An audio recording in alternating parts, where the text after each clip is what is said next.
Помните ли ги?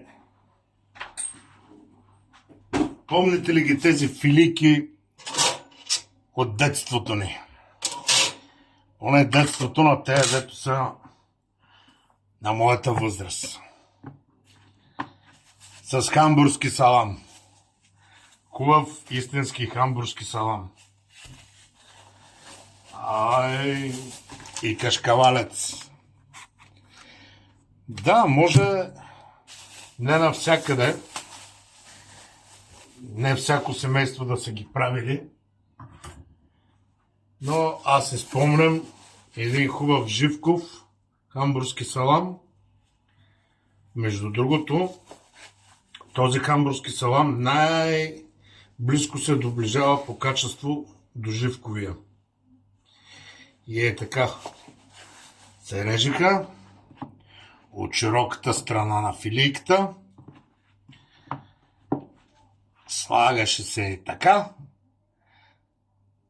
Това тук се изрязва, слага се от другата страна. Така. Оп. Вижда ли се, не се ли вижда? Би трябвало да се вижда.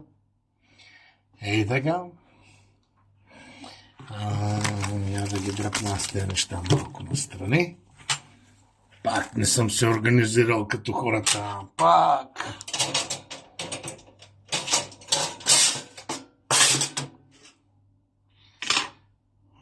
Така. Слага се малко да се допече, преди да се сложи кашкавала. Така една хубава филия.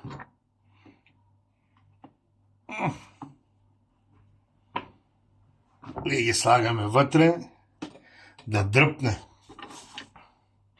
Фактически да почне да се пече самото саламче. Айде, след малко пак ще продължа.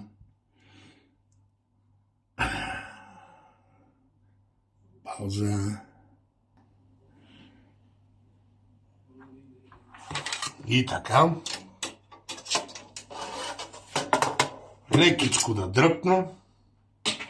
И още докато са мазнички и цвърчи отгоре, шарена сол. Така е най-добре.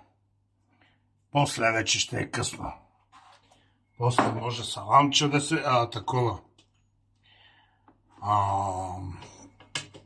Солчица да се сложи. Но за шарената сол точно сега. Айде, влизат от другите. Ихлелей! На моя племенник направих такива веднъж. Щупи се да яде. Викаме, Чичо Пешо, ама много вкусни неща сте яли по Живково време, бе. Моето момче. Ядяхме наистина вкусни и истински неща. Не като сегашните измисляци, разбираш ли, разни глупости на търкалета. И сега на ситното. Айде, кашкавалец. И така една хубава планинка от кашкавал. Не на ядрото, на ситното. Така по-добре се разпределя, по-добре се изпича и не ти става на стърготини много-много. Така. Еге.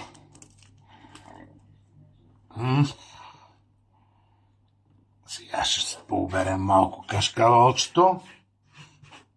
Да сложим после другите филийки. Така ще го разпределим. И ще ви направя пак една пауза. Айде до след малко.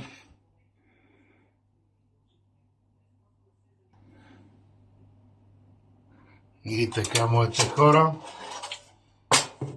като станат и дните, веднага шарена сол. Най-българското нещо. Не слагайте разни други измислени подправки, да си знаете. Ние българите си имаме шарена сол. Другите си имат други. Това е набор от подправки. Оп. Мале ще се побъркам. И ако е времето на доматите, по едно резенче доматче тук отдолу под кашкавала и става по-хубаво от всичко на света. Хайде вътре да се изпича. И аз ви правя една пауза. Така. Хайде пауза.